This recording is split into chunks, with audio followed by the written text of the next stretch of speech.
जय श्रीराम.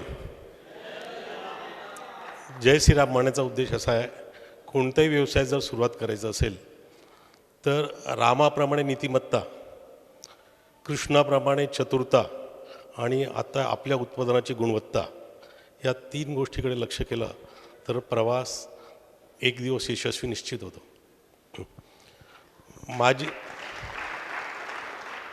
माझी स्वतःची ओळख करून देण्यापेक्षा माझा परिचय करून देताना त्यांनी सांगितलं, हे स्वर्गीय हंसा ओंकार अग्रवालचे लहान बंधू. हाच परिचय माझा कायम आहे. आणि आज मी या स्टेजवर बोलतो आहे किंवा मला सामाजिक किंवा आर्थिक हे जे स्टेटस मिळालं आहे ते माझ्या मोठे बंधू स्वर्गीय हंसाजी अग्रवाल यांच्याचमुळे मिळालेलं आहे. जर ते आज राहिले नसते किंवा त्यांचा वारसा मला जर मिळाला नसता तर मी पण कुठेतरी नोकरी करून रिटायर झालो असतो आणि माझी मुलं नोकरी करत राहिले असते.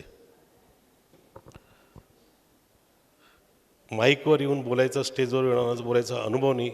विभागणीजींनी सांगितलं काय बोलायचं तर ते खूप अलंकारिक भाषा नको आहे, आपल्या व्यवसायाबद्दलच आपण माहिती द्या. आता सर्वात प्रथम मी परिचय जे करून देतो आहे ते माझे मोठे बंधू स्वर्गीय हंसाजी अग्रवाल. या JRCT हायस्कूलमधनं ते 8वीपर्यंत शिक्षण घेतलेले होते. खूप मस्तीखोर म्हणून आजोबांनी त्यांचं नाव शाळेतून काढलं आणि वयाच्या 15व्या-16व्या वर्षी ते व्यवसायात आलेत. व्यवसायात धडाडी, त्यांच्या महत्त्वाकांक्षा, काम करण्याचा स्पीड, गती हे खूपच मोठं होतं. त्यांच्याबद्दल असं म्हणायचं जायचं, कौन कहता है आकाश में छेद नहीं होता, कौन कहता है आकाश में छेद नहीं होता, एक पत्थर तो उछाल के देखो, एक पत्थर तो तबीयत से उछाल के देखो. एवढी मोठी त्यांची महत्त्वाकांक्षा होती आणि त्यांच्या महत्त्वाकांक्षेला त्यांना कोणत्याही गोष्टीची कमतरता आढळली नाही. वयाच्या 16व्या वर्षी वडिलांच्या व्यवसायात आल्यानंतर त्यांचा व्यवसाय करण्याचा स्पीड असा होता का खूप मोठा व्यवसायात त्यांनी नुकसान सहन केलं. दिवाळखोरीची परिस्थिती आली. 5 भाऊ 3 बहिणी, सर्व लहान, घरातले सर्वात कमवते मोठे ते होते. वडिलांना इथून 10 किलोमीटर असलेल्या उडाण्या गावात छोटंसं किराणा दुकान सुरू केलं. बैलगाडीवर माल यायचं, विकायचं. आणि भाऊंची परिस्थिती अशी होती की माझ्या परिवार चालवण्याकरता संध्याकाळी मला 100 रुपये घरी न्यायचं आहे, ही त्यांची त्यावेळेला वस्तुस्थिती होती. आज पण आम्ही व्यवसाय करताना लागतो का संध्याकाळी घरी जाताना काहीतरी पैसे कमवून जायचे आहेत. नंतर वडिलांच्या व्यवसायात खूप नुकसान टाळल्यानंतर त्यांना नोकरी कोणी देत नव्हतं. परंतु आज राजेशजी भतवाल इथे आहेत. भतवाल काकाजी त्यांचे आजोबा, त्यांनी भाऊंना नोकरी दिली. रघुनाथजी भतवाल त्यांचे वडील त्यांनी जवळ केला. 300-350 रुपये महिने नोकरीने त्या कुटुंबाने आधार दिला. काकाजी भतवाल जे होते त्यांनी मोठ्या भाऊतला उद्योजकता आणि एंटरप्रिन्युरशिप ओळखली आणि त्यांना व्यापार करताना कोणतेही बंधन टाकले नाही, पूर्णपणे मोकळीक दिली. खूप मोठा प्रवास भाऊने अख्ख्या संपूर्ण भारतात केला. एक वेळ अशी होती का दुष्काळ पडायचा त्यावेळेला आणि दुष्काळ पडताना त्यावेळेला जिल्हाबंदी असायची की आपल्या जिल्ह्यातनं बाहेर इतर जिल्ह्यामध्ये माल जायला नको. धुळे कलेक्टरनी त्यांना सांगितलं का माझ्या जिल्ह्यात धान्याची कमतरता नको, तुम्हाला काय करायचं ते करा. काकाजी भतवालनी पण त्यांना मोकळी दिली. नेपाळहून तांदूळ आणून धुळे शहरात कधी धान्याची कमतरता पडू दिली नाही. अशाप्रमाणे धडाडीने तोही व्यवसाय केला. खूप प्रवास केला. भाऊंच्या प्रामाणिकपणामुळे काकाजी भतवालांना 5 मुलं होते. आज राजेश बसलेला आहे, त्यांना 6वा मुलगा म्हणून त्यांची मान्यता समाजात मिळत होती. आणि राजेश आज पण भाऊंना काका म्हणून आठवण करत असतो. अशा परिस्थितीने व्यापार करताना भाऊंना भतवालजीकडे असताना डाळ मिलची पण स्थापना केली. त्याच्यानंतर भाऊंनी भाऊंच्या मनात नेहमी एक खंत होती, मी पण या शाळेतनं 1974 साली SSC झालेलो आहे. शिक्षणात खूप हुशार नव्हतो, त्याच्यामुळे पुढे काय. आणि धुळ्यामध्ये खूप उद्योजकता नव्हती, इंडस्ट्री नव्हती किंवा काम मिळण्याची परिस्थिती नव्हती. मग मोठ्या भाऊंनी मला मुंबईला पुढील शिक्षणाकरता पाठवलं. माझे एक भाऊ मुंबईला राहत होते, त्यांच्याकडे राहून सोमय्या कॉलेजमधून मी ग्रॅज्युएट केलं. BCom झाल्यानंतर टाइम्स ऑफ इंडियाच्या छोट्या छोट्या जाहिराती वाचून मी जो अर्ज केला पहिला गरवारी प्लास्टिक अँड पॉलिस्टरला, त्या ठिकाणी मला 500 रुपये म्हणाले इंटरनल ऑडिट क्लर्क म्हणून नोकरी मिळाली. 6 महिन्याच्या त्या नोकरीमध्ये ऑडिट असल्यामुळे खूप अनुभव मिळाला. गेटपासून ऑफिसपासून प्रोडक्शनपासून फायनान्स या सर्व क्षेत्रातला मला अनुभव मिळाला. 6 महिन्यानंतर मध्यंतरीच्या काळात माझ्या मोठ्या बंधूंनी नोकरी सोडून दलालीचा व्यवसाय सुरू केला. धान्याची दलाली करणे. ते दलाली करत असताना महाराष्ट्र शासनाकडे सर्व गोडाऊनमध्ये मिलो ज्वारी म्हणजे अमेरिकेकडनं गिफ्ट स्वरूपात मिळालेली लाल ज्वारी संपूर्ण गोडाऊन महाराष्ट्रभर भरलेले होते. नवीन पीक समोर होतं. शासनाला हे सर्व गोडाऊन खाली करायचे होते, पण तो माल शासनालासुद्धा विकता येत नव्हता. भाऊंच्या संपर्कात ते आले. भाऊंनी आपल्या व्यापाऱ्यांमध्ये खूप मोठा प्रवास केला होता आणि त्यांना माहीत होतं का गुजरातच्या आदिवासी भागात तिथल्या लोकांची अशी सवय आहे की ते मिलो ज्वारीची त्यांना अशी सवय पडली होती की त्यांच्याशिवाय त्यांचं पोट भरत नव्हतं. भाऊंनी संपूर्ण महाराष्ट्रातला तो व्यापार घेतला. तो माल विकला. पैसे नसताना फक्त त्या मालाला एवढी मागणी होती का DO ऑर्डर त्यांना द्यायचा, पैसे मिळायचेत. आणि अशा पद्धतीने त्या व्यापाराने छोटं मोठं जे भांडवल झालं त्या भांडवलच्या दृष्टीने कृषी उत्पन्न बाजार समितीमध्ये 8 दुकान त्यांनी सुरू केलं. धान्याचा खूप मोठा अनुभव होता. आणि व्यापार करताना त्यांची एक पद्धत होती का शेतकऱ्यांच्या मालांना ते योग्य भाव द्यायचे. अनेक वेळेला त्यांना म्हणायचो, भाऊ आज मार्केटमध्ये कोणी खरेदीदार नव्हता, मग तुम्ही भाव कमी का केले नाही, का कमी भावात माल खरेदी करायचा का प्रयत्न केला नाही. तर त्यांची विचारसरणी अशी होती, शेतकरी एवढ्या मेहनतीने माल पुरवतो, त्यांच्या मालाला मी योग्यच भाव द्यायला पाहिजे. एक. दुसरा, सर्व जगाला कोणत्या मार्केटमध्ये काय व्यापार हे माहीत असतात. मग जर मी आज इथे कमी भावात माल घेतला तर जवळपासच्या व्यापाऱ्यांना माहीत पडेल का या मार्केटमध्ये कमी भावात माल विकला गेला. नवीन लोक माझ्या मार्केटमध्ये खरेदी येतील, मला स्पर्धक असतील आणि माझा जो व्यवसाय चालू आहे त्या व्यवसायात नवीन स्पर्धा तयार होतील. त्याच्यामुळे ते शेतकऱ्यांना नेहमी त्यांच्या मालाची योग्य भाव द्यायचे. शेतकऱ्यांची आणि त्यांची कनेक्टिव्हिटी एवढी चांगली झालेली होती की भाऊ आल्याशिवाय ते मालही विकत नव्हते. आणि मार्केट कमिटीचे सचिव भाऊंना सांगत होते, ऑप्शनला लिलावाला उशीर होतो आहे, तुम्ही लवकर मार्केटमधनं या. तर भाऊंचा नेहमीच व्यापार करायचा नीतिमत्तेचा व्यापार होता. घर खर्च, घरातले मुलं मोठे त्यांचे लग्न करायचे तर भाऊंचं नियोजन असं असायचं का ते आधी घर खर्च आपल्याला विचार करायचे का माझ्या घरचा या खर्चात 3 लाख रुपये 4 लाख रुपये वर्षाला लागतील, मला यांचं लग्न करायचं त्यांचं लग्न करायचं. कमी मार्जिन आणि हाय टर्नओव्हर हा त्यांचा व्यापार करण्याचा स्वभाव होता. मग ते प्रयत्न करायचे का यावर्षी मला 2 लाख पोत्यांचा ज्वारीचा धंदा करायचा आहे, मला 2 रुपये पोते मिळाले तरी मला वर्षाला 4 लाख रुपये होतील. आणि नेहमी त्यांचं असं उलट कॅल्क्युलेशन असायचं. या पद्धतीने ते कृषी उत्पन्न बाजार समितीचे कार्य करत होते. ते कार्य करत असताना त्यांची कनेक्टिव्हिटी कशी होती, तिथले हमाल मापाडी आणि व्यापारी यांचं नेहमी सतत संघर्ष राहायचा. आणि हमाल मापाडीच्या पुढारीने जर हात वरती केला, लाल रुमाल वरती केला तर संपूर्ण मार्केट बंद व्हायचं. पण भाऊंचे संबंध त्यांच्याशी एवढे चांगले होते का त्यांच्याजवळ त्यावेळेला आमच्याकडे जो मुकरदम होता त्याने भाऊंचं काम आमचं काम कधीच बंद केलं नाही. किंबहुना आजसुद्धा तो मुकरदम, ज्या वेळेला आम्ही हाफ चड्डीवर होतो आणि तो मुकरदम आमच्या दुकानाचा मुकरदम होता, आजही आमच्या कंपनीचा ठेकेदार मुकरदम तोच आहे. आणि तो आम्हाला छोटा भाऊ मानतो. दीपावलीच्या दिवशी आम्ही त्याच्या पायी पडतो आणि तो 100 रुपये आधी आम्हाला आशीर्वाद रूपाने देतो. असे संबंध भाऊ आज त्यांच्याशी आमचे जोडून गेले आहेत. हे सर्व व्यापार करत असताना काकाजी भतवालनी परत भाऊंना बोलवलं. एका मुनीमला काकाजींनी मालक बनवलं. रघुनाथजी भतवालजी त्यांच्याकडे जे मुनीम होते त्यांना मालक बनवलं. गजानन ऑइल मिल हे उद्योग नवीन सुरू केलं. जागा त्यांची, गोडाऊन त्यांचं. काकाजी भतवालांना भाऊंनी प्रस्ताव दिला आणि त्यांनी मांडला. तो व्यवसाय सुरू करताना 40% हिस्सेदारी काकाजींनी भाऊंना दिली. भाऊ काही बोलले नाहीत. भाऊ म्हणजे माझ्याकडे 40% भांडवल कुठे आहेत, आजही मला ती रक्कम आठवते आहेत. 1,01,250 रुपये 40% भागीदारीचे पैसे व्हायचे. ते काकाजी भतवालनी दिलेत. त्याच्यावरचं ते व्याज घ्यायचे आणि मी तिथे काम करत होतो म्हणून मला कामाचा ते पगार द्यायचा. पद्धतीने सचोटीने जर नोकरी केली तर मालकांनीसुद्धा मुनीमला बोलून नोकरी दिली, व्यवसाय दिला, उद्योजक बनवला. ही पहिली सुरुवात. भाऊ नेहमी म्हणत होते, व्यावहारिक ज्ञान देणारे गुरु माझे काकाजी भतवाल आणि व्यवसायाची धडाडी देणारे राजेश भतवालचे वडील म्हणजे रघुनाथजी भतवाल. ह्या दोघांचं आमच्या कुटुंबात आणि त्यांच्या कुटुंबात आजही पारिवारिक संबंधाचे एक दुसऱ्यांचं नाव घेतलं जातं. गजानन ऑइल मिल सुरू करताना एक अनुभव असायला मी काम करत होतो, नवीनच आलेलो होतो. व्यवसायात जेव्हा मी पहिल्यांदा आलो तर भाऊनी पहिली एक शपथ घ्यायला मला लावली. मुंबईहून नोकरी सोडून धुळ्याला जेव्हा आलो तर तो निर्णय खूप कठीण होता, कारण नवीन नोकरीला आलेली, नोकरीचं आकर्षण, आणि भाऊनी धुळ्याला बोलवलं तर माझी येण्याची काहीच इच्छा नव्हती. मस्त नोकरी मिळाली, चांगली नोकरी मिळाली. माझे मुंबईला जे भाऊ होते ते म्हणते तुझं कुठे लग्न झालेलं आहे, माझं लग्न झालेलं आहे, मी जोखीम घेऊ शकत नाही, तुला नाही जमलं तर परत मुंबईला येऊन जा. त्यांनी फोर्सफुली रिझाईन करून मला धुळ्याला पाठवलं आणि तो क्षण चांगला ठरला. गजानन ऑइल मिलचं कार्य करत असताना काही उद्योजकांना शासनाने सवलती दिल्या होत्या. त्याची एक करमाफीची एक सवलत होती. आणि जेव्हा आम्ही गजानन ऑइल मिल सुरू केलं तर त्याचे प्रॉडक्ट होते शेंगदाणा तेल आणि सरकी पेंट. आणि लघुउद्योजकाचे आपण जेव्हा रजिस्ट्रेशन घ्यायचो तर त्याच्यात शेंगदाणा तेल आणि सरकी पेंट हे दोन लिहिलेले असायचे.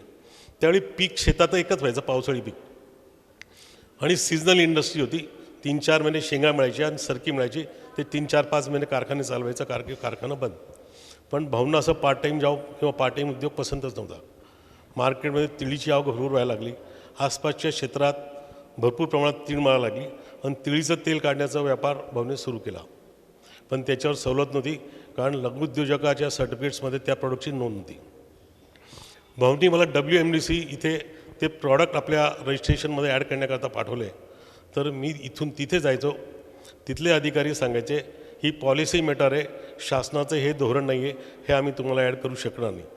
अनुभव नव्हता, ते जे सांगायचं ते ऐकून परत धुळ्याला यायचो. धुळ्याला आल्यावर भाऊ म्हणायचे कशी कोणतीच वस्तू नाही का जी होत नाही, तू व्यवस्थित समजून सांगितलं नाही, तू परत जा. मी परत पुण्याला जायचो, ते परत सांगायचे, मी परत धुळ्याला यायचो, भाऊ परत पुण्याला पाठवायचे. असे 4 ते 5 राऊंड झाले. जेव्हा पुढच्या राऊंडला मी पुण्याला गेलो तर तिथले ते अधिकारी त्यांच्या गेटच्या दरवाज्यावर उभं असतानाच मला रागून बोलले जोरात, तुम्हाला समजत नाही का, एकदा बोललेलं वारंवार ते मी किती वेळा बोलणार. मी वैतागलेलो होतो. मी त्यांच्यावर संताप काढला. आम्ही कर्ज घेतलेलं आहे, कर्जावरून फॅक्टरी टाकलेली आहे, तुम्ही आमच्याशी ॲग्रीमेंट केलेलं आहे, कमीत कमी 200 दिवस प्रोडक्शन करायला पाहिजे, आणि आम्ही विजेचं बिल भरणार, व्याज भरणार, आम्ही काय जगात उठून जाऊ का. मार्केट यार्डामध्ये शेंगाची आवक 3 महिने राहते, सरकीची आवक राहत नाही, त्याच्यानंतर माळ मिळत नाही, आम्ही कारखाने बंद ठेवायचे का, लाईटचं बिल भरायचं का. हा संताप मी त्यांच्याकडे काढलो. हा संताप काढल्यानंतर त्यांनी जवळ बोलवलं आणि त्यांनी सांगितलं की तुम्ही मला आता जे बोलले ते व्यवस्थित कागदावर लिहून आणा आणि तुमचे कृषी उत्पन्न बाजार समितीचे दाखले आणा, का त्यांच्या मार्केट यार्डामध्ये शेंगा किती दिवस येतात, कापूस किती दिवस येतो आणि सरकी किती दिवस मिळतात, आणि त्याचा व्यवस्थित प्रस्ताव बनवून तुम्ही माझ्याकडे आणून द्या. तो प्रस्ताव त्यांच्याकडे दिल्यानंतर त्यांनी सांगितलं आता तुम्ही घाई करू नका.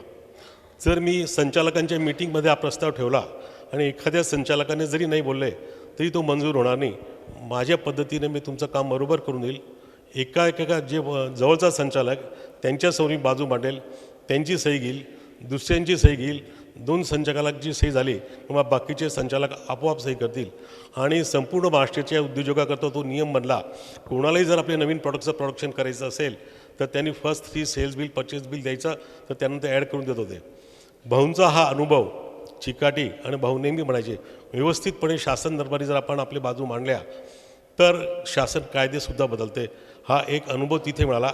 आणि हा सांगण्याचा उद्देश पण असा होता का अधिकारी जर पहिल्यांदा आपल्याला नाही म्हणत असेल तर स्वस्थ बसू नका, आग्रही राहा, व्यवस्थितपणे आपली बाजू मांडा, आपल्याला यश निश्चित मिळतो.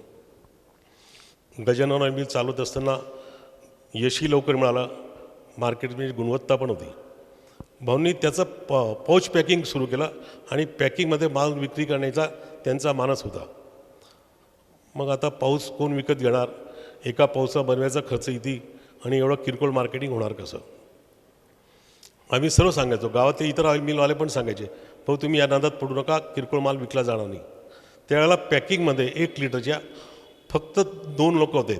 एक NDDB धारा, तुम्हाला सर्व माहीत असेल, धाराचं शेंगदाणा तेल त्यावेळेला फेमस होतं, आणि दुसरं नव महाराष्ट्र चाकून मिलचं रॉकेट. हे 2 ब्रँड होते. भाऊंनी सुरू केलं पॅकिंगचं. एवढं सुंदर पॅकिंग झाला का आम्ही मार्केटमध्ये सांगायचो, 1 लिटरच्या फौज जमिनीवर ठेवायचो आणि त्यांच्यावर उभं राहून दाखवायचो हा किती मजबूत पॅकिंग आहेत. छोट्याशा क्षेत्रात धुळ्यात पूर्ण पॅकिंगची विकली जाणार नाहीत. एक गाडी विकत घेतली, सेल्समन लावला, त्याच्यावर माल भरायचा. इथून कळवण, अबोना, सटाणा, नाशिक, निफाड, पिंपळगाव असा एक रूट बनवला. सेल्समन माल भरून जायचा, त्या राऊंडवर फिरायचा, माल विकायचा, पैसे घ्यायचा. अशा पद्धतीने व्यापार झाला. आणि धुळ्यामध्ये आमच्या कुटुंबाची ओळख किंवा एखाद्या रिक्षावाल्यांना विचारायचं असेल आमच्या घराचा पत्ता तर तेवढंच वेळाचे मधुर तेलवाले कुठे आहेत, एवढी प्रसिद्धी आम्हाला त्या मधुर तेलापासून मिळाली. हेच सर्व सुरू करत असताना हा ऑइल मिलचा किंवा ॲग्रोबेस इंडस्ट्रीचा व्यवसाय होता. जास्त भांडवल आणि कमी नफा, हाय टर्नओव्हर, लो प्रॉफिट. आजही तीच परिस्थिती आहे. व्हॉलेटाईल मार्केट असेल, तेजी मंदी आहे. भाऊंना पण नेहमी सतत पुढे पुढे पुढे पुढे जाण्याची पद्धत होती. त्याच्यानंतर गंगा ऑइल मिल टाकली.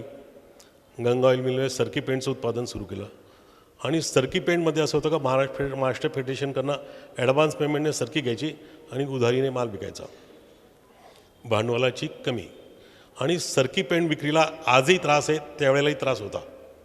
सहज तो माल विक्री होत नव्हता. भाऊंनी धुळे सोडून गुजरात, राजस्थान इथला प्रवास केला आणि ग्राहकांमध्ये त्या मालाची एक आपला ग्राहक वेगळाच वर्ग तयार केला. त्यावेळेला भाऊंनी राजस्थानच्या कोटा येथे सरकी पेंडीचे जे डीलर्स किंवा व्यापारी होते त्यांची एका जागी मीटिंग बोलवली. मीटिंग बोलवल्यानंतर त्यांना विजेच दौरा मी करून आणणार अशी त्यांना ऑफर दिली. तर तुम्ही माझे ग्राहक आहेत, माझ्या नफ्यात ते तुम्ही पण भागीदार आहेत आणि आम्ही तुम्हाला एक फॉरेन टूर करून आणू. त्यावेळेला मान्यता अशी होती, पशुआहार सरकी पेंट विकणाऱ्या दुकानदाराला कोणी रिस्पेक्ट देत नव्हता, कोणी आदर करत नव्हता. त्यांना माल देणे म्हणजे त्यांच्यावर उपकार, अशा पद्धतीने मिलवाले त्यांच्याशी वागत होती. पण भाऊंचा एक स्वभाव होता का आपल्या ग्राहकांशी जवळीक त्यांनी वाढवली. त्यांचे पासपोर्ट भाऊंनी तयार करून दिले आणि ती फॉरेन टूर त्यांना जी घडून आली तर त्या लोकांमध्ये जी आपुलकी तयार झाली. आज तुम्हाला सांगतो का आपल्याला विरासतमध्ये काय मिळालं पाहिजे. आपण म्हणलो मला प्रॉपर्टी मिळायला पाहिजे, मला खूप भांडवल मिळालं पाहिजे, खूप संपत्ती मिळायला पाहिजे. तर बुद्धिमान म्हणून आज भाऊंनी जे ग्राहक वर्ग राजस्थानमध्ये डेव्हलप केले त्यांचीही पुढची जनरेशन व्यवसायावर आलेली आहे. पण तेच ग्राहक आज आहेत आणि तेच आज माल घेतात आहे, पहिल्यापेक्षा डबल टिबल विकतात आहे. मला तो माल विक्री करताना काहीच परिश्रम करावे लागत नाही. सहज सोप्या रीतीने मी आज ती प्रॉडक्ट फॅक्टरी चालवतो आहे आणि खूप मोठं गुडविल मला त्याच्यात मिळालेलं आहे. जेव्हा तुम्ही एखाद्या फॅमिलीच्या सदस्यांना फॅमिली वाढत असतील आणि फॅमिलीचं जर डिव्हिजन होत असेल तर लोक प्रॉपर्टी आणि संपत्ती मागतात. भाऊभाऊंच्या जेव्हा विवाह नसेल तर जो हुशार मनुष्य असतो तो व्यवसाय मागतो. माझ्या कुटुंबाकडे असलेला व्यवसाय तो मला मिळाला पाहिजे. प्रॉपर्टी दुसऱ्या भावांकडे गेली तरी चालेल, कारण त्या व्यवसायापासून ती प्रॉपर्टी झालेली आहे. मला प्रॉपर्टी नाही मिळाली तर या व्यवसायापासून मी उभी करेल. तर तुम्ही भविष्यात लक्षात ठेवा, आपल्या संपत्तीपेक्षा असण्यापेक्षा आपल्या व्यापाराला जास्त महत्त्व द्या, कारण तोच व्यापार तुम्हाला सामाजिक व्यावसायिक प्रतिष्ठा मिळतो आणि उत्पन्न मिळत होतो. हेच शिक्षण मला भाऊंकडनं पण मिळालं. ते गंगा ऑइल मिल झाल्यानंतर परत ओमश्री ॲग्रो इंडस्ट्रीज म्हणून रिफायनरी तेलाची सुरुवात केली. रिफायनरी तेलाची जेव्हा भाऊंच्या मनात आला का मला एडिबल ऑइल रिफायनरी टाकायची आहे, त्याला लागणारं भांडवल पाहूनच आम्ही चक्रावून गेलो. आणि गावातील इतर उद्योजकांना जेव्हा माहीत पडलं का भाऊ एडिबल ऑइल रिफायनरी टाकण्याचा प्रयत्न करतात आहे, आम्ही खूप मॅच्युअर्ड नव्हतो. उपवासाने ते आम्हाला बोलायचे का तुमच्या भाऊंना माहीत आहे का रिफायनरी टाकल्याला किती पैसे लागतात. मी त्यांना बोललो मलाही माहीत नाही का भाऊ रिफायनरी टाकतात आहे. मग भाऊंकडे मी जाऊन विचारलं, भाऊ काय आपण रिफायनरी टाकतो आहे का. आणि मला या उद्योजकांनी असं विचारलं का ही रिफायनरी टाकायला किती पैसे लागतात हे तुम्हाला माहीत आहेत का. भाऊने त्यांनी जर परत तुला विचारलं तर त्यांना सांग तुम्ही अस्तित्वात असलेल्या रिफायनरीपासून वर्षाला 1 कोटी रुपये कमवत असणार आणि मला 5 लाख रुपये मिळाले तरी भरपूर आहे, कारण माझा खर्च याच्यापेक्षा जास्त नाही आहे, पण मला उद्योजक व्हायचं आहे. तरी आमच्या मनात ती भीती संपली नाही. एक दिवस रात्री आम्ही घाबरून गेलो, भाऊ एवढी मोठी हिंमत करतात, एवढी धडाडी करतात आहे, आणि जर याच्यात अपयश आलो तर आपण परत रस्त्यावर येऊ, कर्जबाजारी होऊ आणि आपलं काही भविष्य राहणार नाहीत. गल्ली नंबर 2च्या छोट्याशा बोळीत आमचं ऑफिस होतो. रात्री 10 वाजता आम्ही बाकी सर्व बंधू म्हणून त्यांच्याकडे गेलो. आम्हाला एकत्रितपणे सोबत आलेले पाहून भाऊंच्या लक्षात आलं आम्ही कशा करता आलेलो आहे. घाबरत घाबरत आम्ही भाऊंच्या समोर प्रस्ताव ठेवला, भाऊ आपण जी रिफायनरी टाकतो आहे याच्यात एवढं मोठं भांडवल आणि एवढं मोठं कर्ज, आम्हाला खूप भीती वाटते. भाऊंनी सांगितलं ठीक आहे ना, गरज नाही का आपण रिफायनरी टाकायला पाहिजे, आपण हा विचार कॅन्सल करू, जगात खूप उद्योग व्यवसाय सुरू करू, पण तुम्ही मला समजून द्या का आपण का रिफायनरी टाकायची नाही, हे तुम्ही मला समजून द्या.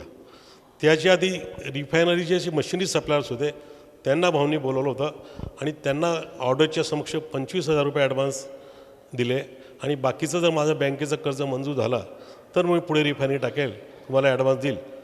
मशिनरी सप्लायरने विचार केला 25,000 देतो आहे, ऑर्डर मिळते, त्यांनी पुढचे ॲडव्हान्स दिले तर आपण सप्लाय करून नाही दिले तर 25,000 रुपये आपल्याकडे आहेच. 2 ते 2.5 तास रात्री 11 साडे 11 वाजेपर्यंत चर्चा झाली आणि त्या चर्चेचा सारांश असा झाला का भाऊ सांगत होते आपण नाही टाकणार आणि आम्ही सांगत होतो आणि आपल्याला ही रिफायनरी टाकायचीच आहे आणि फक्त त्याला आता 25,000 रुपये द्यायचे नाही आहे तर आपल्या परिचित पतसंस्थेतून आपण कर्ज काढू, आपल्याकडे असलेल्या काही वस्तू विकू आणि पूर्ण 25% त्याला ॲडव्हान्स देऊ आणि आपल्याला रिफायनरी टाकायचा निश्चित आहे. आणि हा निर्णय झाले सर्व कुटुंब एका जोमाने ती इंडस्ट्री टाकायचा प्रयत्न केला आणि ती पण खूप यशस्वी आली. ती रिफायनरी टाकताना 2 अडचणी आल्यात. बँकेचं कर्जही मंजूर झालं. बँकेचं कर्ज असताना MIDC स्टेट बँके शाखेकडे आम्ही प्रपोजल दाखल केला आणि त्यांनी विचारणा केली MIDC मुख्य शाखा धुळ्यातून, हे प्रपोजल माझ्याकडे आलेलं आहे, यांचं कर्ज मंजूर करू का नको करू. त्यांनी उत्तर दिलं का जर त्यांच्याबद्दल तुम्ही समाजात आणि गावात विचारणा केली तर त्याच्याबद्दल तुम्हाला पॉझिटिव्ह उत्तर मिळणार नाही. त्या भाऊंचा स्वभाव त्या कुटुंबाला मी ओळखतो, ते प्रामाणिक आहेत, आपलं कर्ज सुरक्षित राहील, तुम्ही पुढे जा. आणि बँकेचं कर्जही आम्हाला मंजूर झालं. याच्याकरता नीतिमत्ता नेहमी चांगली. आणि तो व्यवसायाची ऑर्डर दिली गेली, मशिनरी उभारणीचं काम सुरू झालं, स्ट्रक्चर उभारणीचं काम सुरू झालं, काम पुढे वाढत होतं. याच्यात एक खूप मोठं संकट असं आलं का भाऊ आजारी पडलेत.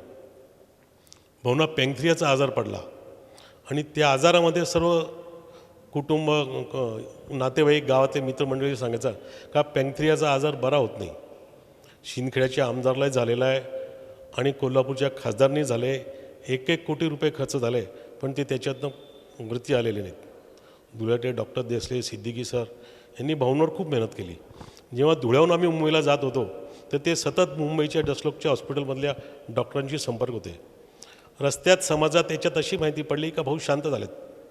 कुटुंबांना फोन भाऊंच्या प्रकृतीबद्दल विचारत होते, खरं आहे का याची शहानिशा करत होते. या डॉक्टरनी असे प्रयत्न केले, जेव्हा आम्ही जसलोक हॉस्पिटलला पोहोचलो तर 2-3 डॉक्टर खालीच भाऊंची वाट पाहत होते. ते आल्यानंतर कोणतीही ॲडमिशनची प्रक्रिया न करता त्यांनी भाऊंवर उपचार सुरू केलेत. आणि तिथे असताना भाऊ मला नेहमी दिलासा द्यायचे, तू बँकेत जा, आपलं कर्ज मंजूर होईल, इथे थांबायची गरज नाही, माझ्याकडे इकडे डॉक्टर्स आहेत. आणि भाऊन ओळखून चुकले होते, काही घाबरलेले आहेत. तिथनं ते मार्गदर्शन करायचे, तू माझ्यापेक्षा चांगला व्यवसाय करेल, तू खूप पुढे जाईल, घाबरू नको, मी कुठे जाणार नाही, मी पण आहेच, पण तू माझ्यापेक्षा खूप जास्त मोठा व्यापार करेल, खूप यशस्वी होतील, तू व्यवसायाला लागून राहा. हॉस्पिटलमध्ये ॲडमिट असताना ते मला मार्गदर्शन करत होते. ते तिथून चांगले होऊन धुळ्याला आलेत. धुळ्याला आल्यानंतर आईला गाडीत बाजूला बसून ते फॅक्टरीला राऊंड मारायचे. काही दिवस कारमध्ये उतरण्याची त्यांची क्षमता नव्हती.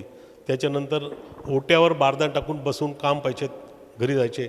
त्याच्यातही ते पूर्ण व्यवस्थित झाले आणि व्यवसायही चांगला चालला, नफाही मिळायला लागला आणि व्यवसाय चांगला लागायला लागला. भाऊंच्या महत्त्वाकांक्षा कधीच थांबत नव्हत्या. आधी भत्वाजीकडे सर्व्हिस करताना एकाच सॉल्व्हंट प्लांट भत्वाजीच्या भागीदारीसोबत होता. तो काही अडचणीमुळे त्यांनी विक्रीच काढला आणि भाऊंना ते मान्य नव्हतं. हे प्लांट तर विकायचं नाही, चालवेल, खूप चांगला उद्योग आहे. काकाजी भत्वाचे प्रतिनिधी म्हणून त्या व्यवसायावर ते बसायला लागलेत. पण इतर भागीदारींना त्यांचा मुनीम आपल्या बाजूला बसतो हे अपमानास्पद वाटायचे. त्यांनी अपमान करून भाऊंना तिथून दूर केलं. त्याच वेळेला भाऊ बोललेत का देवा, मला पण एकदा सॉल्व्हंटचा मालक व्हायचं आहे आणि मी झाल्याशिवाय राहणार नाही. भाऊंनी ती महत्त्वाकांक्षा गाठीशी बांधून ठेवली, मनात ठेवली. कारण एवढा अफाट पैसा जेव्हा सॉल्व्हंटला लागेल ते तर माझ्याकडे नाही आहे, पण त्यांनी ती महत्त्वाकांक्षा ठेवली. ओमशी ॲग्रो इंडस्ट्रीचा व्यवसाय करत असताना पुढे त्यांच्या मनात भावना होतीच का सॉल्व्हंट एक शिक्षण टाकायचं. 2004-05 साली त्यांनी MIDCकडनं जागा विकत घेतली. भाऊंच्या प्रत्येक धडाडीला मी आडवा पडायचो.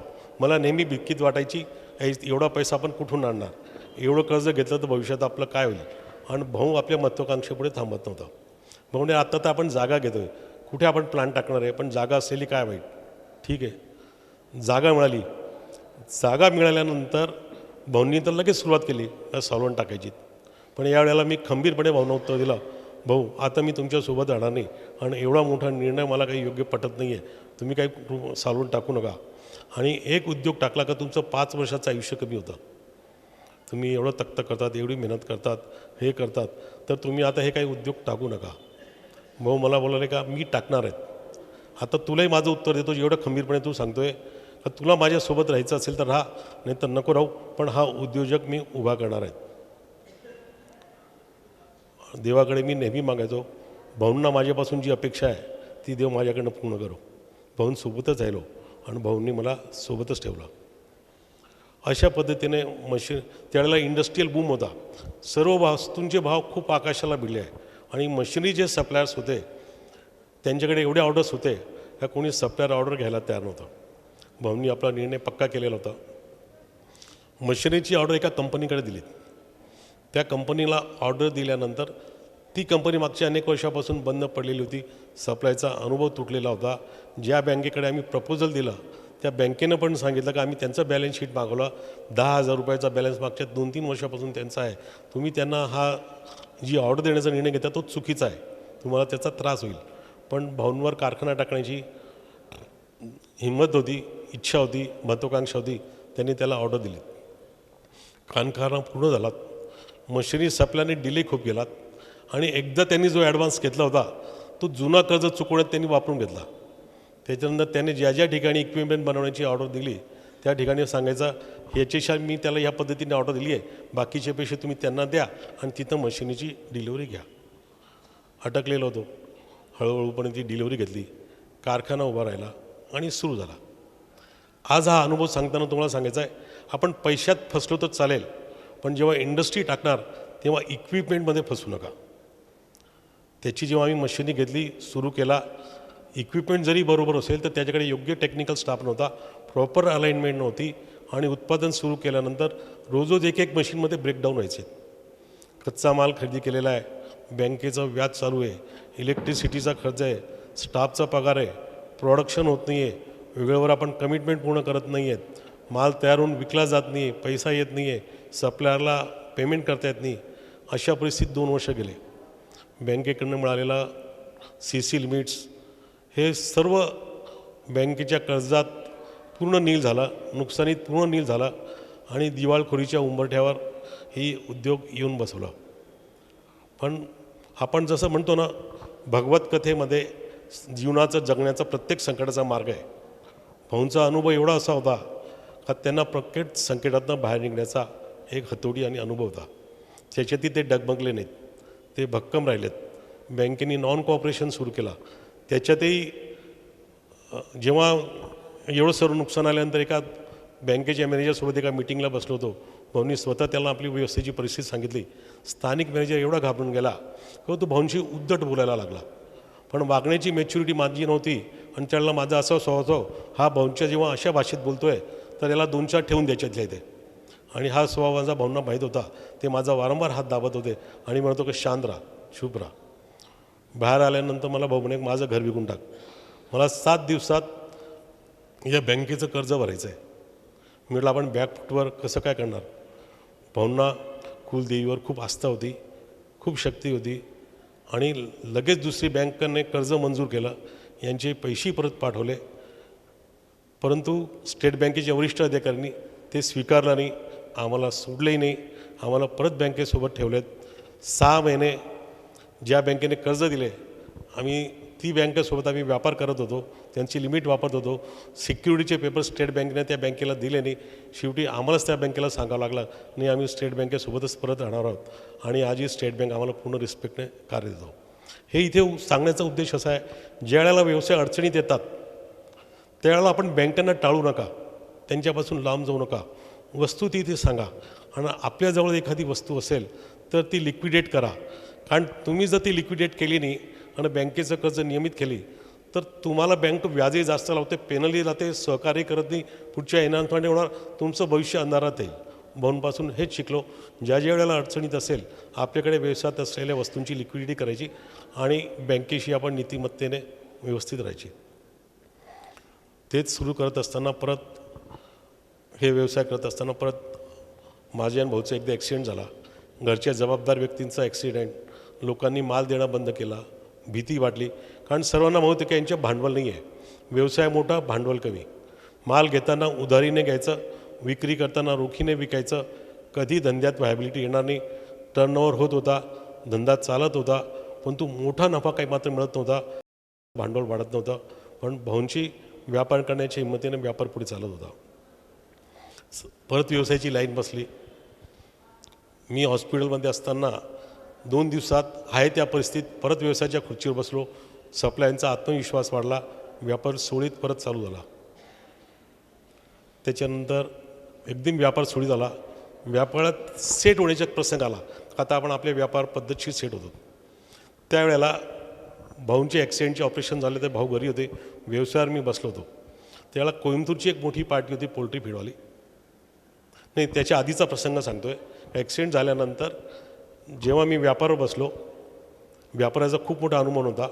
कोइंबतूरची एक पार्टी होती, ती बाजारापेक्षा 1000-1500 रुपये रेट जास्त देत होती आणि माझा व्यवसायाचा नंबर ते 100% माल मी त्यांनाच विकत होतो, कारण ते 1000-1500 रुपये जास्त देत होते, सहज माल घेत होते, इमिजिएट डिलिव्हरी होते. सुरुवातीचा त्यांचा पेमेंट 8-10-15 दिवसात होता. माझा रोटेशनही बरोबर चालू होता. अचानक त्या पार्टीला खूप मोठं नुकसान आलं आणि मार्केटमध्ये असं फीडबॅक मिळायला लागला का ह्या पार्टीचा दिवाळा निघालेला आहे आणि ह्या पार्टीच्या जेवढ्या फॅक्टरीज आहेत त्या सर्व भाडेकराराने आहेत आणि ज्या खुर्चीवर त्यांचं ऑफिस आहे ती खुर्चीसुद्धा भाड्याची आहेत आणि ही पार्टी आता बुडाली.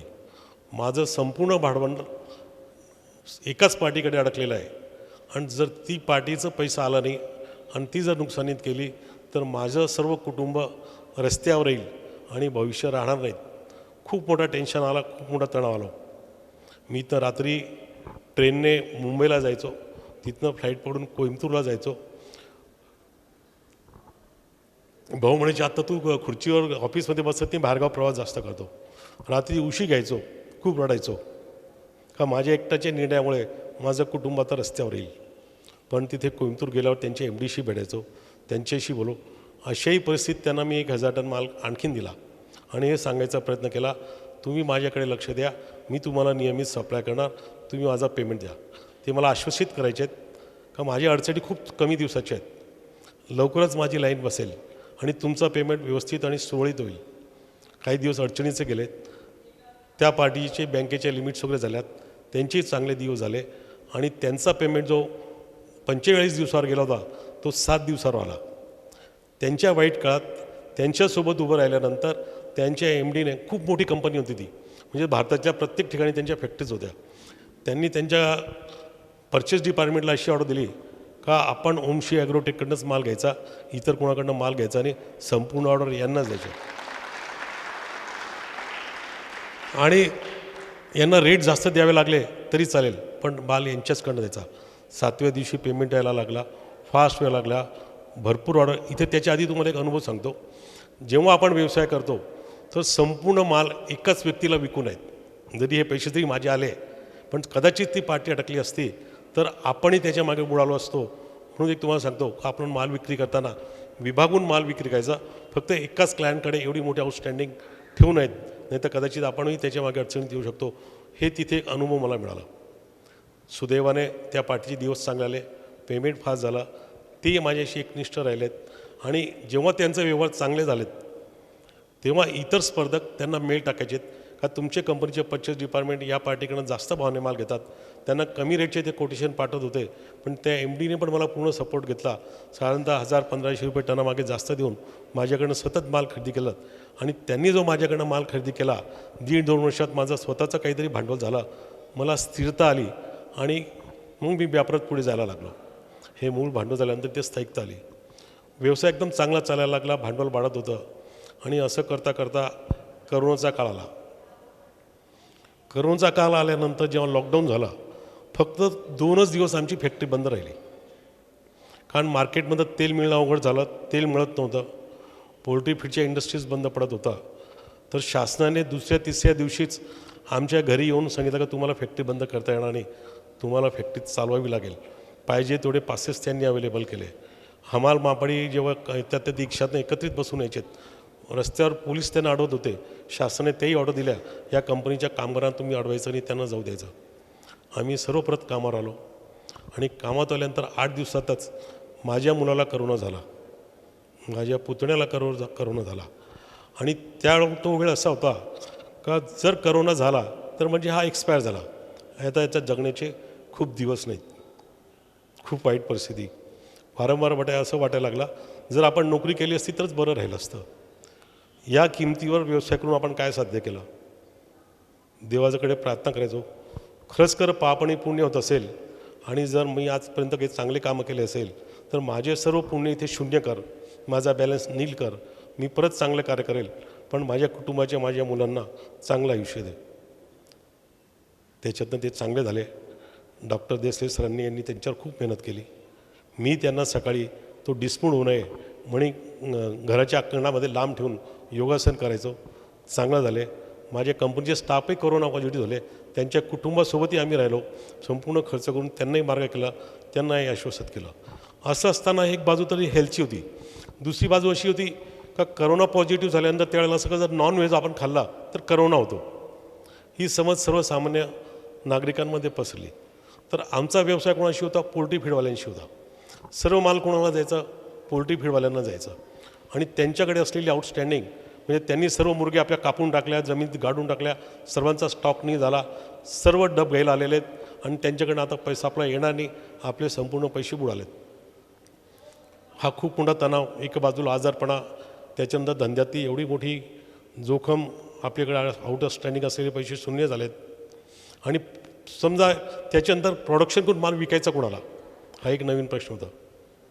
तुम्हाला सांगितल्याप्रमाणे भाऊंचीच आठवण आली का अशा वेळेला भाऊंची जर आठवण केली, जर आज भाऊ राहिले असते तर त्यांनी काय निर्णय घेतला असता, हा प्रश्न स्वतःलाच विचारल्यावर त्याच्यातनं मार्ग सापडला. सर्व पोल्ट्री फीडवाल्यांशी आम्ही संपर्क केला आणि त्यांना आश्वासित केलं का आम्ही तुमच्यासोबत आहोत, तुम्ही घाबरू नका, तुम्हाला परत चांगले दिवस येतील. त्यांना आम्ही एक प्रपोजल असं दिलं का मलाही धंदा करायचा आणि तुम्हाला धंदा करायचा, आता आम्ही तुम्हाला माल सप्लाय करणार, पण तुमच्याकडे जी आउटस्टँडिंग आहे ती अशीच बाकी राहू द्या, त्याच्यापैकी पैसे आम्हाला देऊ नका, पण नवीन ऑर्डर देताना त्याचे पैसे ॲडव्हान्स द्या, तुम्ही जेवढा माल पैसे देणार त्याचा माल आम्ही तुम्हाला देऊ आणि अशा पद्धतीने तुमचाही धंदा चालेल, माझाही धंदा चालेल. त्या सर्व लोकांना हे प्रपोजल खूप चांगले वाटलं. त्यांचेही व्यवसाय चालत राहिला, माझाही व्यवसाय चालला, दोघांचे चांगले दिवस आले. आणि त्याच लोकांशी आता आम्ही व्यापार याच्याकरता करतो आहे, ज्याप्रमाणे मागे सगुणाचं उदाहरण दिलं, या अनुभवाने हे ग्राहकही आजपर्यंत आमच्याशी अटेच आहेत. हा तिसरा एक प्रसंग होता त्याच वेळेचा, करोनाच्या वेळेला खूप मोठ्या प्रमाणात आफ्रिकेतून माल इम्पोर्ट केला होता आणि सर्व माल मुंबईच्या पोर्टवर येऊन पडलेला होता. डॉक्युमेंट्स, कोरियर्स वगैरे सर्व सर्व्हिस बंद असल्यामुळे डॉक्युमेंट येत नव्हते. एकदम माल तिथे आलेला आहे, एकदम एवढं पेमेंट कधी पॉसिबल नव्हतं. आणि मालाची डिलिव्हरी घेताना पोर्टचं डिटेन्शन डॅमेज आणि करोनामुळे मार्केटमध्ये भाव एकदम खूप कमी प्रमाणात पडलेले आहेत. सर्वच लोक डिफॉल्ट करत होते. सुरुवातीच्या दिवशी शासनाने या अडचणी समजून 20-21 दिवस पोर्टवरचं डिटेन्शन डॅमेज त्यांनी माफ केला. याचं पेमेंट करणं, माल डिलिव्हर करणे आणि मार्केटमध्ये एवढ्या मोठ्या प्रमाणात बाजाराची घसरण झाली का प्रत्येक इंडस्ट्रीजवाला डिफॉल्ट करायला लागला. मी तणावात यायला लागलो का एवढं मोठं नुकसान येतो, एवढी मार्केटमध्ये मंदी आलेली आहे आणि एवढा माल पोर्टवर आलेला आहे, तर आपण काय करावं. शिवाय पोर्ट नंतर काही दिवसानंतर जेव्हा पोर्टवर काही स्टाफ यायला लागलात त्यावेळेला ट्रक ड्रायव्हर्स जे होते ते UP बिहारचे होते, ते सोडून पळून गेलेत आणि वाहतूक करणारी कोणती टीम पण नव्हती. डिटेन्शन डॅमेज परत सुरू झालेत. मुंबईहून धुळ्याला माल येण्याचे भाडे डबल टिबल वाढलेत. काय करावा असा गंभीर प्रसंग होता. त्यावेळेला रात्री असंच मनात प्रसंग आला, जे भाव आज कमी झालेले आहे त्याचा एकूण इम्पॅक्ट आपल्या ग्रुपवर किती होईल, किती रुपयाचा फरक पडतो आहे. दुसरा प्रश्न असा आला, हे डिटेन्शन डॅमेज आणि ट्रान्सपोर्ट भाडे याचे आपल्या कुटुंबावर किंवा व्यवसायावर किती रुपयाचा फरक येतो. त्याचं उत्तरचं एक अमाऊंटचं कॅल्क्युलेशन आला का एवढं रुपयांचं आपल्याला नुकसान जाणार आहेत. दुसरा प्रश्न स्वतःच्या मनानेच स्वतःला विचारला, आणि हे नुकसान जर आपण सहन केलं तर आपल्या कंपनीच्या आर्थिक परिस्थितीवर काय परिणाम होईल. त्याचं उत्तर असं मिळालं का आपल्या कंपनीच्या आर्थिक स्थितीवर काहीच परिणाम होणार नाही, हे नुकसान आपण सहज पेलू शकतो. 2 प्रश्न, त्याची 2 उत्तरे. दुसऱ्या दिवशी कंपनीत अतिशय रिलॅक्स मूडमध्ये मी बसलो आणि निर्णय घेतला, जसा माल आलेला आहे तसा as it is terms of condition घ्यायचा. मुंबईहून माझा जो ट्रान्सपोर्टर होता त्याचा मालक अमेरिकेत राहत होता. त्यांनाही ह्या प्रॉब्लेम माझ्या माहीत पडल्यात. अमेरिकेतून तो कसेही करून मार्ग काढून मुंबईला आला, मुंबईहून धुळ्याला आला आणि त्याने मला आश्वासित केले. मी माझ्या सर्व ड्रायव्हरांना बोलवलेले आहेत आणि त्यांना मी काही इन्सेंटिव्ह दिले आहे का आयुष्यात पैसे कमवण्याचा असाच प्रसंग आहे, मी तुम्हाला एवढा जास्त पगार, एवढे जास्त भांडवल भत्ते वाढवून देईल, तुम्ही कामावर या. त्यांनी कामावर बोलवले. इतर कारखानदारांच्या वाहतुकाला ड्रायव्हर गाड्या मिळत नव्हता, माझा माल वाहतूक यायला लागला. आणि अशा परिस्थितीत जे माझे सप्लायर्स होते फॉरेनचे, त्यांना असा विचार केला का ही कंपनी एवढ्या सहज पद्धतीने कॉन्टॅक्ट कसे काय ऑनर करतात आहेत. उलट माझ्या नुकसानापेक्षा त्यांना माझी जास्त चिंता झाली आणि ते ब्रोकर्स कंपनीला सांगायला लागले ही कंपनी खूप नुकसान सहन करते आहेत, आपला माल अशा परिस्थितीत ही एकमेव कंपनी सहज करते, तुम्ही यांना कमी भाव. त्यांनी बाजारापेक्षा 50-50, 100-100 डॉलरने नवीन सौदे मला दिले आणि झालेला नुकसान पुढच्या 3-4 महिन्याचे जे नवीन व्यापार झाले त्याच्यात भरून निघालेला. परत इथे सांगायचा उद्देश हाच आहे का व्यापारात तुम्ही नीतिमत्ता ठेवा, तुम्हाला भांडवलाची गरज नाही. असे अनुभव आलेत. व्यापाऱ्यांचं लौकिक वाढत घेतले. जे डिफॉल्ट झाले होते त्याच्यानंतर फॉरेनचे लोक जेव्हा इंडियामध्ये माल विकत होते तर ते प्रत्येक कॉन्ट्रॅक्टसमोर 10% पैसे ॲडव्हान्स मागत होते आणि माझा नियम होता का मी कोणालाही ॲडव्हान्स देणार नाही, आजही देत नाही आणि माझ्याकडे कोणीच मागत नाही. व्यापार नीतिमत्तेचा योग्य असला तर हे गुडविल आपल्याकडे असलेल्या भांडवलापेक्षा जास्त महत्त्वाचं काम करतं आणि आपण खूप पुढे जातो. ह्याच लोकांशी जे चांगले संबंध राहिले, माल मिळत गेला, भांडवल वाढत गेला, नफा वाढत गेला, नवीन व्हॅल्यू ॲडेड प्रॉडक्ट तयार झालेत आणि अनेक व्हॅल्यू ॲडेड प्रॉडक्टमधनं आज 15 ते 20 देशात माझा माल जातो आहे. होमशी ॲग्रोटेबसोबत व्हॅल्यू ॲडेड प्रॉडक्ट केलेत आणि नवीन केलेत. आता हे सर्व इंडस्ट्री चालवत असताना याच्यातले व्यवसाय करतानाचे जे मला अनुभव आले आणि आज मी या स्तरावर आलेलो आहे. व्यवसाय करताना एक सॉफ्टवेअरसारखा प्रोग्राम झाला आहे का मी व्यवसाय कसा करावा आणि तशा पद्धतीने व्यवसाय केल्यानंतर धंदा स्थिरावलेला आहे. मध्यंतरीच्या काळामध्ये तुम्हाला याच्यातली मधली एक गोष्ट सांगतो. इथे तुम्हाला भेटून आणि नवीन स्त्रियांना आणि मुलींच्या आईंना तुमचा अनुभव द्यायला मला खूप चांगलं पडेल. माझ्या मुलाचं लग्न ठरवायचा प्रसंग आला. माझा मुलगा फॉरेनमध्ये सर्व्हिस करत होता, जॉब होता. माझे मोठे बंधू नाराज पण होते का तू त्याला नोकरीला पाठवतो हे काही बरोबर करत नाही. पण मलाही असं आकर्षण होतं का माझा मुलगा नोकरी करणार, हे करणार. तो नोकरीवर होता, नाराजी नाही करणार, तो गेला. त्याला स्थळ यायला लागले.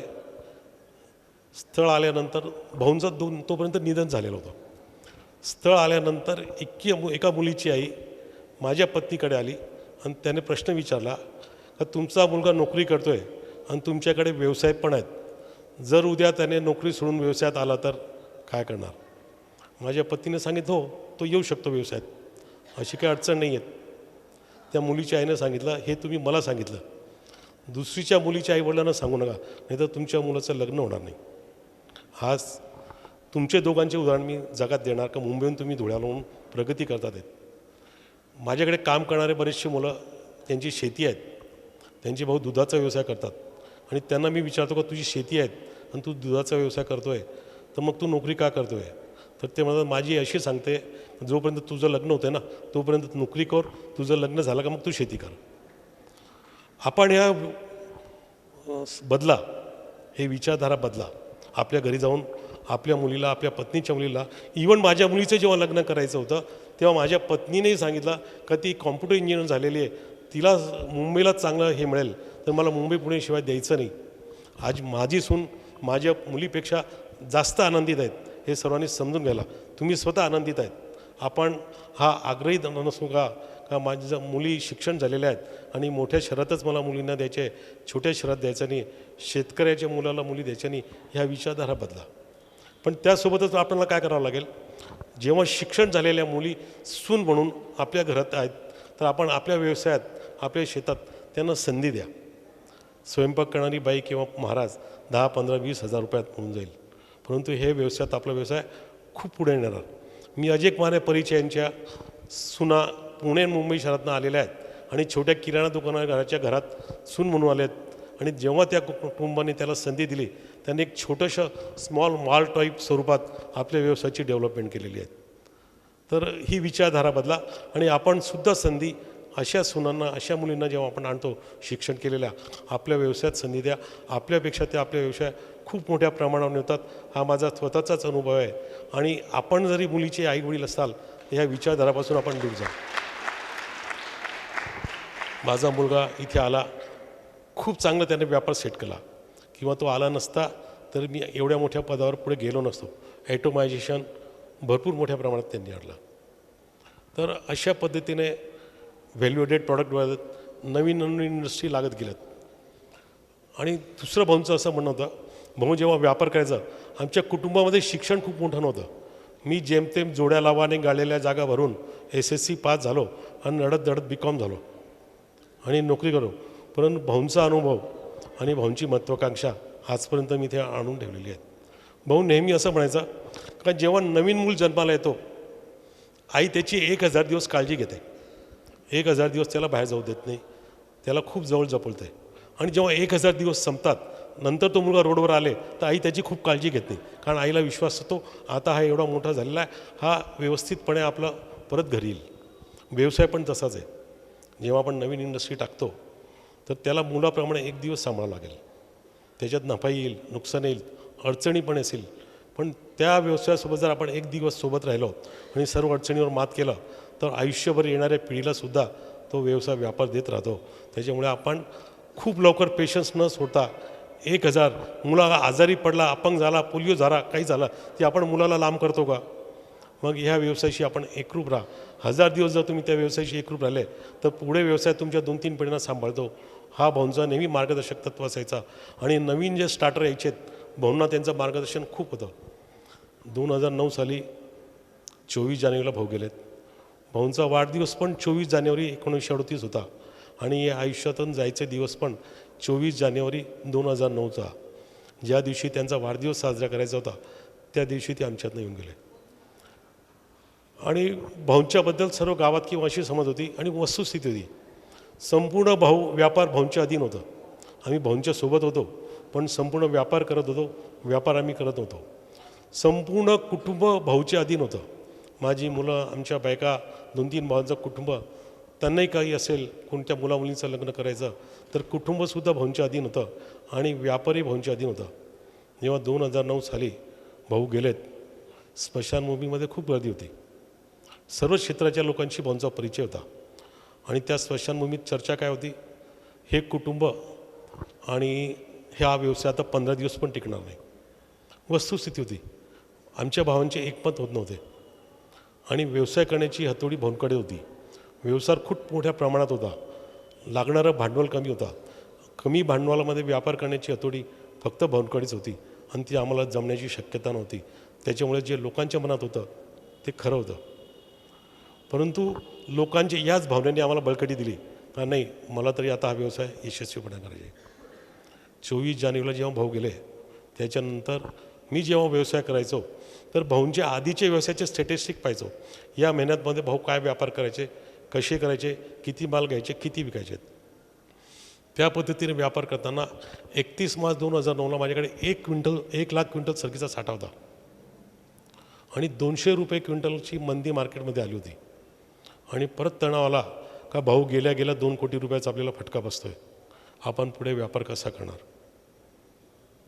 कारण त्यावेळेला जिनिंग प्रेसिंगमध्ये एवढ्या मोठ्या प्रमाणात फडदळ कापूस आला होता का त्याची सरकी मोठ्या प्रमाणात होती. जिनिंगवाल्यांचा गळ्यापर्यंत स्टॉक झालेला होता, ऑइल मिलवाल्यांचा स्टॉक झालेला, मालाला डिमांड नव्हती, सरकी कमी प्रमाणात भाव घडलेले होते. परत प्रश्न विचारला, आज भाऊ राहिले असते तर काय केलं असतं. त्याच्यातच परत उत्तर मिळालं, ह्या मालाला विसरून जा आणि ह्याचा तणाव डोक्यात ठेवू नको, सीझन अजून खूप मोठा लांब आहे. आज तुला स्वस्तात सरकी मिळते त्या मालाला घेत राहा, त्याच्यापासून उत्पादन करत राहा, ती कॉस्टिंग पकड आणि त्या कॉस्टिंगने माल विक्री करत राहा. एप्रिल महिन्यात जवळपास 40-1 लाख रुपयाचा नफा झाला. नवीन माल घेतला तो त्या कॉस्टिंगने माल विकत राहिलो. माझ्या क्लोजिंग स्टॉकचं व्हॅल्युएशन आणखीन कमी झालं. मे महिन्यामध्ये असाच व्यवसाय चालला, परत नफा झाला. माझ्या म्हणत आलं का आता 31 माझ्या व्हॅल्युएशन जे आहे आता आपल्या रिजनेबल आवाक्यात आला. जून महिन्यामध्ये परत नफा झाला आणि क्लोजिंग स्टॉकचं व्हॅल्युएशन असं आला त्या दिवसाच्या मार्केट रेटच्या प्रमाणे ते व्हॅल्युएशन आला. म्हणजे आता नुकसानीची शक्यता संपली. लोकांकडचा स्टॉक संपला, लोक मंदीत येऊन माल विकला. जुलै ऑगस्टमध्ये नंतर परत बाजाराची भाववाढ झाली आणि त्या स्टॉकमध्ये मला परत नफा मिळाला आणि अशातनं मला मार्ग परत मिळत गेला. असे प्रसंग व्यवसायात येतात. खूप शांततेने त्याच्यातला प्रवासाचा आपण पुढील मार्ग काढायचा. भाऊंसोबत प्रवासात असताना भाऊ खूप मार्गदर्शन करायचे. भाऊंना प्रवासात असताना नेहमी मी सोबत असायचो आणि जेव्हा प्रत्येक इंडस्ट्री टाकताना भाऊंना मी सांगायचो, भाऊ आम्ही वेगवेगळ्या विचाराचे लोक, विचाराचे भाऊ, आणि जर तुम्ही नसले तर आमचं आपापसात जडणार नाही. महाव्यवसाय कोण कसं चालेल. तर भाऊ नेहमी म्हणायचं, तू उद्याचा विचार करून तू आजची प्रगती का थांबवतो आहे. जो जिथे बसेल तो तिथे थांबेल. असे निगेटिव्ह विचार तू मनात आणत नको जाऊ. आज जी प्रगती होते त्या प्रगतीला तू होऊ दे, त्याला थांबू नको. आज तुम्हाला सांगतो, माझ्या मनात मागच्या 6 महिने 1 वर्षापासून चाललेलं आहे. सर्व भांडलं आहे, स्थिरता आलेली आहे आणि मला असं वाटतं की आता कुटुंब खूप मोठे वाढलेलं आहे आणि बाकीच्या भाऊंच्या मुलांमध्ये जर योग्य ताळमेळ नसला आणि आपण जर व्यवसाय वाढत गेलो तर ते कशा पद्धतीने व्यवसाय हाताळतील. भाऊंचं त्या काळाचं उत्तर मला आजच सापडलं आणि माझी मनातली बरगळ गेली. काही नाही, जसं होईल तसं होईल, पण आजची प्रगती आपल्याला थांबवायचं नाही. आज आपल्याला परत पुढे जायचं आहे. असंच 4-5 दिवस म्हणून परत मला भाऊंनी तसंच मार्गदर्शन केलं. भाऊंसोबत प्रवास असताना मी नेहमी विचारायचो, हो ठीक आहे, हा व्यवसाय तर सर्व सांभाळतील, पण एक कुटुंब कोण सांभाळणार. सर्व कुटुंब आपल्या अधीन आहेत, सर्व निर्णय आपल्या अधीन आहेत. सर्व आज तुम्ही मोठे असल्यामुळे तुमच्या शब्दाला मान आहे. तुम्ही गेल्यानंतर आम्ही कसं करणार. तर भाऊ नेहमी उत्तर असे द्यायचे का, जर तुला कुटुंब चालवायचं असेल कुटुंब तर खूप सोपं आहे, खूप कठीण नाही आहे. भगवान शंकरजी आहेत, त्याच्याप्रमाणे संसार चालतो. अमृत तर सर्व देवांनी घेतलं, पण विष शंकरजीनेच का घेतलं. सर्व देव अमृत घेत होते आणि विष फक्त शंकरजी घेत होतं. संसारमध्ये पण तुम्ही देव शंकरजीप्रमाणे राहा. संसारामध्ये तुमची मुलं, तुमच्या सुना, तुमचे भाऊंच्या व तुमच्या वहिनी, भाऊंचे मुलं, त्यांचे सुना, त्यांचे मुलं तुमचं ऐकणार नाही, तुमचं अपमान करतील. वेळोवेळी तुम्ही त्या अपमानाला जर मनात घेतलं आणि विचार केला, खालचा आलेला हा मुलगा मला असं बोलतोय, परवाचा आलेला तो मुलगा म्हणतोय, नवीन आलेली सून असं म्हणतो, तर तुम्ही एकत्रित कुटुंब चालवणार नाही. कुटुंबातले, संसारातले मान अपमान जे आहेत ते तुम्ही शंकरजीप्रमाणे गळ्यात अटकून ठेवा. त्यांना आपण जसं निळकंठ म्हणतो, हे संसाराचे, कुटुंबाचे, याचे तुम्ही विष इथे अटकून ठेवा. खाली मनात आणि शरीरात नका उतरू. जर हे मान अपमानाचे विष तुम्ही जिथे इथे अटकू शकला तर तुम्हाला कुटुंबात मान्यता पण मिळेल, एकत्रित कुटुंब चालत राहील आणि कुटुंबाचा तुम्हाला आनंद मिळेल. आज तुम्हाला सांगतो, मी एवढा सुखी माणूस आहे, एवढा सुखी माणूस, कदाचित माझ्यापेक्षा जास्त सुखी माणूस कुटुंबात असू शकत नाही किंवा गावात असू शकत नाही. त्याचं कारण आहे काय, आज 51 माणसाचं कुटुंब आहे. 5 भाऊंमध्ये मी सर्वात लहान. सर्व भावांच्या मुलांचे लग्न झाले, त्यांचं मुलाचे लग्न झालेत, त्यांचे मुलं आले आहेत आणि हे सर्व मोठ्या आजोबाप्रमाणे, भावाप्रमाणे सुना एवढा मान करतात. आपल्या विचारल्याशिवाय काय करत नाही. देवाकडे याच्यापेक्षा आपण काय जास्त मागणं करावं, याच्यापेक्षा जास्त आदर काय असावा. तर हे नीतिमूल्य, कुटुंब कसं चालवायचं, व्यवसाय कसं चालायचे आणि त्याच्यातनं मार्ग कसं काढायचं, हे पुढे गेलो. आजही शिक्षण खूप मोठं नाही. जेव्हा एखादा मुलगा आपलं शिक्षण संपवून व्यवसायात येण्याचा प्रयत्न करतो तर त्याच्याकरता आम्ही एक नवीन उद्योग टाकतो. 3 वर्ष जसं भाऊ बोलले होते, 1000 दिवस त्या मुलासोबत व्यवसायात राहतो. 1000 दिवसामध्ये तो मुलगा नफा नुकसान टाकून तयार होतो आणि त्याच्यानंतर तो व्यवस्थितपणे तो त्याचा व्यापार सांभाळतो आणि घरातल्या प्रत्येक मेंबरला जेव्हा संधी मिळते आणि एकाच व्यवसायावर आपण गर्दी करत नाही तर तो मुलगाही हॅप्पी राहतो, आपला व्यवसायही वाढत जातो आणि कुटुंबाची एकनिष्ठता, व्यापार, व्यवसाय सर्व वाढत जातो. हा खूप आनंद. तिसरा एक डिसिप्लिन, शिस्तीमध्ये भावनिक कशी गेली. आता मी व्यवसाय करतो आहे, कुटुंबात व्यवसाय करतो, मग घरची मंडळी काय करतील? पैसे संपले, खर्च वाढलेला आहे, तुम्ही मला पैसे द्या. खर्च संपले, पैसे द्या. खर्च संपले, पैसे द्या. त्यांच्याकडे नियोजन नाही. त्यांनी घरचं कसा करावा, किती करावा. आणि जेव्हा मी व्यवसायात नवीन आलो, तुम्हाला आता आधीच बोललो असेल, भाऊंनी मला एक शपथ घ्यायला लावली होती का ही जी गादी आहेत आणि हे जे दुकान आहेत हे प्रभू शंकराचे, त्याचे मालक ते आहेत, तू त्यांचा मुनीम आहेत. जर इथे प्रामाणिकपणे तू व्यवसाय केला तर त्या देवाशी एकनिष्ठ आहे, आणि जर तू प्रामाणिक नाही राहिला तर त्या देवांशी तू बेईमानी केलेली आहे. घरातला कोणतीही व्यक्ती तू किती प्रामाणिकपणे काम करतो आहे याच्यावर तुझ्याकडे लक्ष देणार नाही. या व्यवसायातनं तेवढंच काढ जेवढी तुझी गरज आहे. कुटुंबातला कोणी माणूस तुझ्या प्रामाणिकपणावर शंका करणार नाही, लक्ष देणार नाही. प्रामाणिकपणा आहे त्या देवाशी आहेत आणि अप्रामाणिक आहेत त्या देवाची आहे. आज जवळपास 40-45 वर्षानंतर पण ती शपथ घेतलेली मला आठवते. आणि मला हे पूर्ण माहिती आहे, जर घराच्या मुलांनी चुका केल्या तर त्यांच्या 100 चुका माफ असतील, पण मी एकही चूक केली तर मला एक चूक पण माफ राहणार नाही. अशा पद्धतीने कुटुंब आणि व्यवसायाची जबाबदारी मला सांभाळायची आहे. आणि ह्या एकमत तंत्रामुळेच मला कुटुंबात पूर्ण रिस्पेक्ट, आदर मिळत आहेत. असे व्यवसाय वाढत जातात. पाहुणच्या दिलेल्या शिक्षणीवर कुटुंब पुढे जात आहेत. आता हे सर्व अनुभव घेताना आता तुम्ही, भाऊ पण स्टार्टअप होते, प्रत्येकजण आयुष्यात स्टार्टअपच होतं. आणि एक स्टार्टअपने जर व्यवस्थित मेहनत केली, प्रसंगाला तोंड देऊन पुढे गेला तर पुढच्या 2-3 जनरेशनच्या कुटुंबालाही तो रोजगार देतो. तेही कुटुंब स्थिर राहतात. शिवाय 100-200 लोकांनाही तो रोजगार देतो. अशा पद्धतीने वाढत जातो. एक 10 लाख, 20 लाख, 25 लाख करून झालेलं आहे. आता हे कर्ज घेताना या कर्जाची परतफेड कशी केली? बँकवाल्याकडे जेव्हा आपण टर्म लोन घेतो तर त्यांचे ते हप्ते डिसाईड करतात. 6 वर्षात तुम्हाला अशा पद्धतीने कर्ज फेडायचं आहे, तुमचा हप्ता एवढा, व्याज हप्ता. आम्ही शिस्त अशी बाळगली का जेव्हा बाय प्रॉडक्ट आम्ही विकतो त्याचे जेव्हा पैसे येतात ते पैसे व्यवसायात न करता ते टर्म लोनमध्ये भरायचे. म्हणजे आपल्याला हप्त्याची वाट पाहायची गरज नाही, आपोआप आपला टर्म लोन फेडला जातो. बँक आपल्याकडे विकत नाही. मधुर फूड प्रॉडक्टला मी पहिलं जेव्हा कर्ज घेतलं 25 लाख टर्म लोन आणि 30 लाख CC, तर मला वाटायचं आपण किती मोठं कर्ज घेतलं. आणि जेव्हा सरकीचे बारदान खाली व्हायचे ते बारदान विकून जे पैसे येते तेच पैसे मी टर्म लोन कसा फेडला गेला तेही माहीत नाही. आणि जोपर्यंत आधीचं टर्म लोन कमी होत नाही तोपर्यंत आपण दुसरं टर्म लोन घेण्याची पण हिंमत करू नये. अशाच पद्धतीने बँकाचे कर्ज फेडत राहिले, नवीन मिळत राहिले, व्यवसाय वाढत राहिला. तिसरं, जेव्हा आपण शासनाची सबसिडी मिळते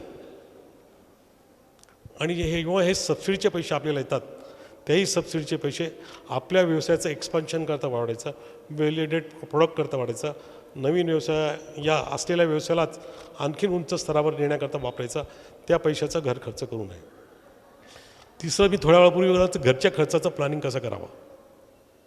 तर भाऊ म्हणतो जो ज्या फॅक्टरीवर बसतो तो त्या ठिकाणचा मुनीम. तुम्ही तुमचा पगार निश्चित करा आणि तुम्ही जसा तुमच्या स्टाफच्या लोकांना ज्या तारखेला पगार देतात त्या तारखेला तुमचा पगारही तुमच्या बँकेच्या खात्यात चालला जाईल. आमच्या खर्चाप्रमाणे पगार ठरलेत. दर महिन्याला पगार मिळतो, TDS कापला जातो, प्रॉव्हिडंट फंड काढला जातो आणि ते पैसे आमच्या बँकेच्या खात्यात जातात. आता ते पैसे बँकेत खात्यात गेल्यानंतर माझ्या घरी किती पैसे जायला पाहिजे, तर माझ्या कुटुंबात जेवढे मेंबर्स आहेत त्यांच्या खर्चाचा आधारित पैसेच जातील. जर माझ्या घरात कमी मेंबर आहे, दुसऱ्या कुटुंबात जास्त मेंबर आहे, तर तिथे जास्त पैसे जातील, माझ्या इथे कमी पैसे जातील. जरी पगार माझा असला, माझ्या खात्यात आला तरी संपूर्ण वापरायचा अधिकार नाही. घरी पैसे जातात. सुनेने सासूकडे वारंवार किरकोळ पैसे मागू नयेत. सुनेचा पॉकेट खर्च ठरलेला आहे. मलाही माझ्या पॉकेट खर्चामधून कंपनीत मी पैसे अप्रामाणिकपणे उचलायला नको. माझंही पॉकेट खर्च ठरलेला आहे आणि घरातला खर्च वाढला. त्याच्यामुळे काय झालेलं आहे, घरच्या बायकोला, पत्नीला, मिसेसला एक टार्गेट मिळालं आहे, ह्या दिवसांमध्ये एवढ्या पैशात त्यांना घर चालवायचं आहे.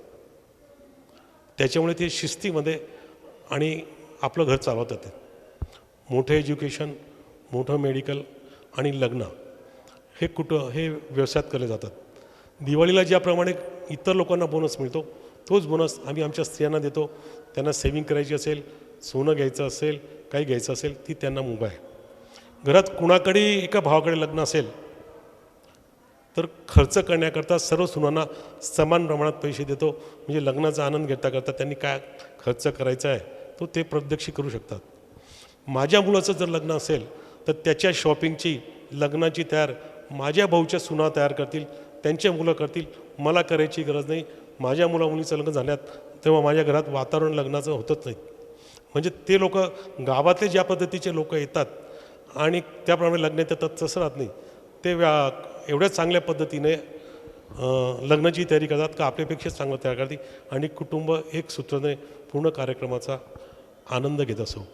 त्याच्यामुळे भाऊंकडनं हे सर्व काही जे डिसिप्लिन मिळालं आहे त्या डिसिप्लिनाने आजही कुटुंब आम्ही खूप आनंदात आहोत.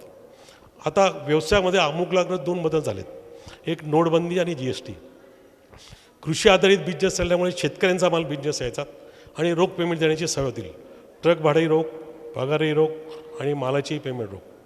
रोज बँकेतनं जवळपास 2-2, 3-3 कोटी रुपये कॅश काढायचे, कॅश वाटायचे. त्याच्यात चुका झाल्या, पैसे कमी जास्त आले तरी काही नोंदी नाहीत. नोटबंदी आणि GSTमुळे असा प्रसंग आला, सर्व पेमेंट 100% बँकेच्या थ्रू व्हायला लागलं. ड्रायव्हर त्याचं भाडे बँकेत घेतो, नोकर मंडळी पगारही बँकेत घेतात, आपलेही पगार बँकेत जातो आहे आणि मालाचंही पेमेंट बँक जातो आहे. पूर्वी जे मी तुम्हाला म्हणायचो का मुलीची आई आपल्या मुलीला व्यापारीला देत नाही कारण ती आपल्या नवऱ्याला पाहिजे का दिवसभर धंद्यावर राबतो, घरी येतो आणि हिशोब करत बसो, अशा व्यापाऱ्याच्या मुलाला मी मुली का देऊ.